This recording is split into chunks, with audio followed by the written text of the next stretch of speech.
Good morning dear friends, मैं doctor Mahendra Saran और स्वागत है हमारे यूट्यूब चैनल पे। प्यारे बच्चों, बहुत बढ़िया अक्टूबर का जो महीना है बहुत बढ़िया जा रहा है। जैसा कि मैंने बताया था कि रीट की वैकेंसी की पात्रता की घोषणा हो चुकी और ग्रेड फर्स्ट और ग्रेड सेकंड की वैकेंसी आपके दरवाजे पर है। मैं अंग्रेजी विषय की तैयारी कराता हूँ, तो जो बच्चे इंग्लिश विषय से तैयारी कर रहे हैं ग्रेड फर्स्ट और ग्रेड सेकंड की, उन्हें कैसे तैयारी करनी चाहिए, कहाँ से स्टार्ट करनी चाहिए। मेरा मानना यह है कि अगर आप ग्रेड की तैयारी कर रहे हैं तो आप सबसे पहले ग्रामर को बहुत स्ट्रॉन्ग बनाइए। पार्ट्स ऑफ स्पीच जो है, जिसमें आपके वर्ब है, नाउन है, प्रोनाउन है, एडजेक्टिव है, एडवर्ब है, एजेंट है, ये सारी जो चीज़ें हैं, इंटरजेक्शन वगैरह ये है, इनको डीप में पढ़िए। हम बहुत जगह कंफ्यूज हो जाते हैं, वी कैन नॉट आइडेंटिफाई कि हम जान नहीं पाते हैं कि ये कौन सी नाउन है, कौन सा एडजेक्टिव है, कौन सा एडवर्ब बनेगा। वर्ब चैप्टर से आप शुरुआत कीजिए। जिस छात्र छात्रा ने वर्ब के चैप्टर से नाउन, एडजेक्टिव बनाना सीख लिया, वह बहुत अच्छे तरीके से पार्ट्स ऑफ स्पीच को कंप्लीट करेगा। देखो, पार्ट्स ऑफ स्पीच में ही वर्ब के चैप्टर में आपके एक्साइलरी वर्ब आती है। मैं एक आपको समझा के बताता हूँ। एक्साइलरी वर्ब एक हेल्पिंग वर्ब की तरह ही काम करती है। प्रत्येक हेल्पिंग वर्ब यानी कि एक्साइलरी वर्ब एक मेन वर्ब भी होती है, ये बात ध्यान रखें, लेकिन प्रत्येक मेन वर्ब हेल्पिंग वर्ब नहीं होती। एक्साइलरी वर्ब में बी की फॉर्म आती है, बी की हेल्पिंग वर्ब आती है, जिसमें इजेमार प्रेजेंट टेंस में आती है, बाज वर्ब पास्ट टेंस में आती है।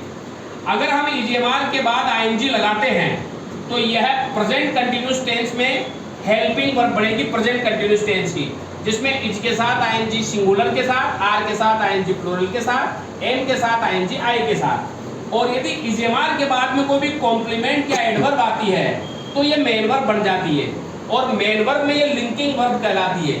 लिंकिंग वर्ब जो रहती है ये कॉम्प्लीमेंट को अपने साथ में लेती है। तो जैसे कि मैंने एग्जांपल दिया है, I am a teacher, I am teaching English, मैं अध्यापक और मैं अंग्रेजी पढ़ा रहा हूँ, तो यहाँ आई के साथ एम है, लेकिन यहाँ पे आई टीचर जो है ये कॉम्प्लीमेंट है, कॉम्प्लीमेंट है, इसीलिए एम है मेन वर्ब की फर्स्ट फॉर्म है और फर्स्ट फॉर्म में ये लिंकिंग वर्ब है।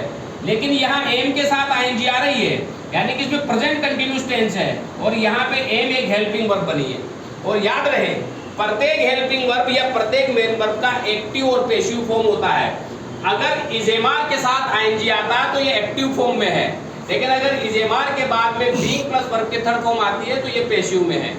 और यदि इजेमार के बाद में टू प्लस वर्ब की फर्स्ट फॉर्म है तो ये बी की फॉर्म का इन्फिनिटिव है, ये एक्टिव वॉइस में है। और इजेमार के बाद में टू बी प्लस वर्ब की थर्ड फॉर्म आती है तो ये पैसिव वॉइस में है।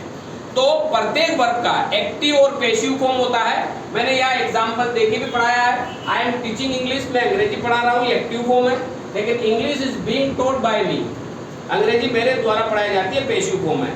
तो आप लॉजिकली चीजों को पढ़ना शुरू करें विद एग्जाम्पल, और इनकी प्रैक्टिस एक्सरसाइज कीजिए।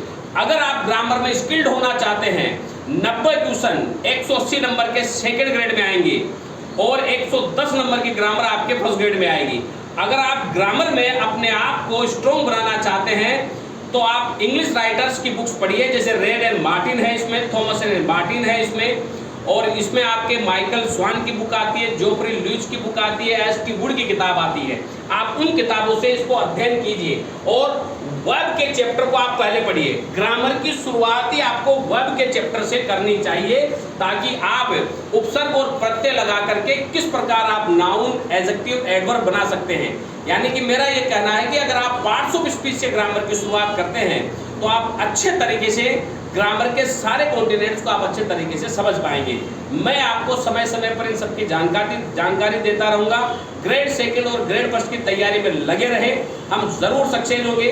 हमारे इंस्टीट्यूट में जो गोपालपुरा और श्योपुर रोड सांगानेर पर स्थित है, वहाँ ग्रेड फर्स्ट और ग्रेड की तैयारी करवाई जाती है, और यहाँ पे टेस्ट एक्सरसाइज भी हमने चालू कर रखी है।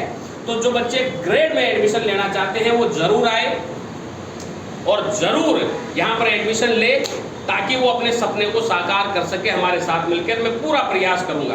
Thank you very much dear friends, बहुत बहुत धन्यवाद।